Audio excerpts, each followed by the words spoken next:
Niki et les animaux de l'hiver. Un conte ukrainien adapté et illustré par Yann Brett aux éditions Gauthier-Languéron.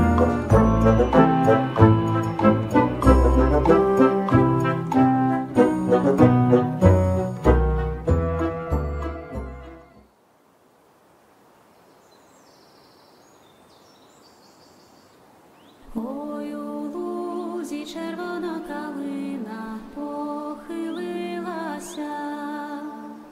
чогось наша славна Україна зажурилася, а ми твою червону калину підіймемо, а ми нашу славну Україну гей-гей розвеселимо, а ми твою червону калину підіймемо, а ми нашу славну Україну гей-гей розвеселимо. Il était une fois, en Ukraine, un garçon nommé Niki qui rêvait d'avoir de nouvelles moufles blanches, comme la neige.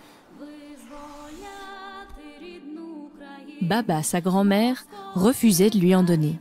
Parce que, disait-elle, « Si tu en perds une dans la neige, tu ne pourras jamais la retrouver. » Mais Niki avait tellement envie de ces moufles blanches que Baba accepta finalement de lui en tricoter. Lorsqu'elle eut fini, elle dit « Quand tu rentreras à la maison, je m'occuperai d'abord de savoir si tu vas bien, mais aussitôt après, je demanderai à voir tes moufles. » Niki partit jouer dehors. Il ne fallut pas longtemps pour qu'une de ses moufles tombe dans la neige. Une taupe, sortant de sa galerie, découvrit la moufle et s'installa dedans. C'était confortable et chaud, juste à sa mesure. Elle décida d'y rester. Un lièvre passait par là.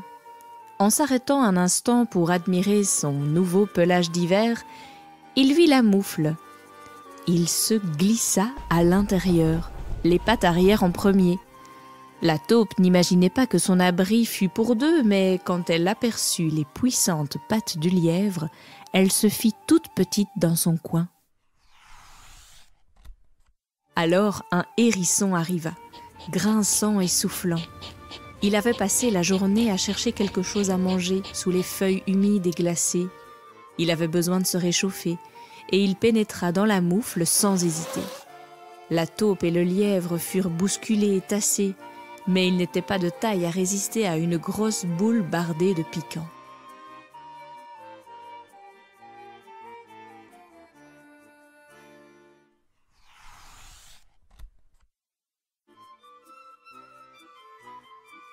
Le hérisson n'avait pas encore disparu dans la moufle qu'un grand hibou, attiré par toute cette agitation, se posa à proximité. Lorsqu'il s'introduit lui aussi dans la moufle, la taupe, le lièvre et le hérisson grognèrent, mais en remarquant les serres de l'oiseau de proie, ils le laissèrent s'installer.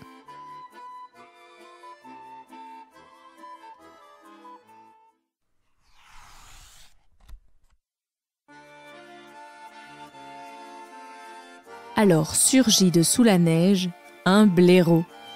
Il vit la moufle et commença à y pénétrer.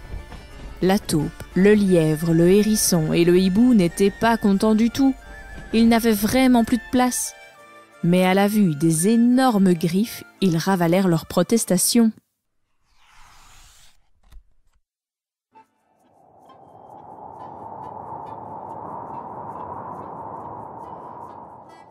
Il se mit à neiger. Un nuage de vapeur se forma au-dessus de la moufle. Un renard le remarqua, et l'envie lui prit de dormir dans l'abri douillet. Il risqua son museau à l'intérieur. Quand la taupe, le lièvre, le hérisson, le hibou et le blaireau virent la gueule aux dents pointues, ils se serrèrent plus encore pour faire une place au renard.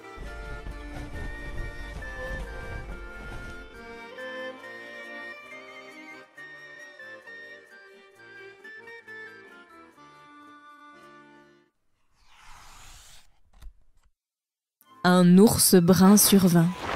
Il se sentait bien seul dans la neige par un si grand froid. Il examina la moufle rebondie avant d'y enfouir sa truffe. Les animaux étaient aussi tassés que possible. Mais qui voudrait discuter avec un gros ours ? La moufle s'était étirée et distendue jusqu'à atteindre des centaines de fois sa taille, mais le tricotage de Baba tenait bon.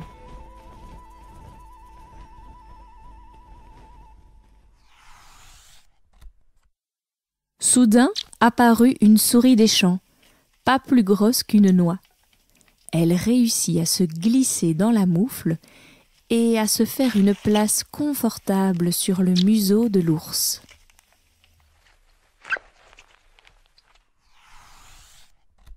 L'ours, chatouillé par les moustaches de la souris, fut pris d'un énorme éternuement.